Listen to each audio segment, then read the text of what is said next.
Peringome fire and rescue സ്റ്റേഷന്റെ പുതിയ കെട്ടിടത്തിന്റെ ഉദ്ഘാടനം മുഖ്യമന്ത്രി പിണറായി വിജയൻ നിർവഹിച്ചു.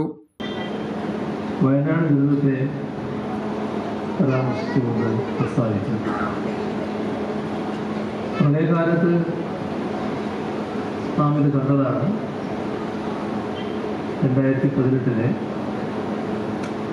19-ലുണ്ടായ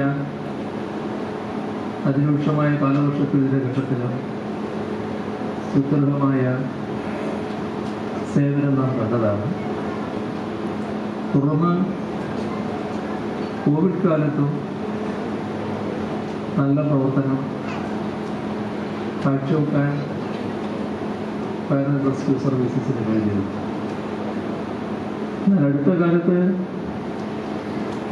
ഏറ്റവും അധികം ശ്രദ്ധിക്കപ്പെട്ട ഒന്ന് തിരുവനന്തപുരത്തെ ആമയിഴഞ്ചാൻ തോട്ട് നടന്ന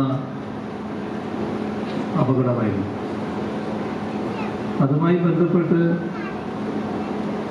അഗ്നിരക്ഷാ വകുപ്പിൻ്റെ സ്പെഷ്യൽ ടാസ്ക് ഫോഴ്സ്, അതേപോലെ തന്നെ സ്ക്യൂബ ഡൈവിംഗ് ടീം, ഇവയിലെ അംഗങ്ങൾ നടത്തിയ ഇടപെടലുകളിൽ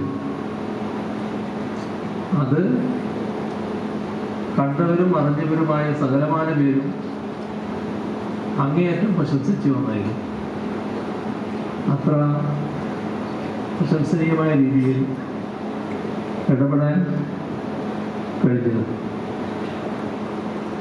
ഏറ്റവും ഒടുവിലത്തെ രംഗമാണ് വയനാട് ദുരന്തഭൂമിയിൽ നാം കണ്ടത്.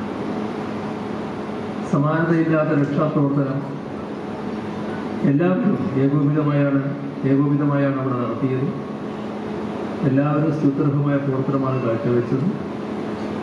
അതിൽ ആദ്യം പറഞ്ഞതുപോലെ ഒട്ടും പുറകിലല്ലാതെ പലതിലും മുന്നിൽ തന്നെയാണോ എന്ന് തോന്നിക്കുമാറുള്ള പ്രവർത്തനമാണ്.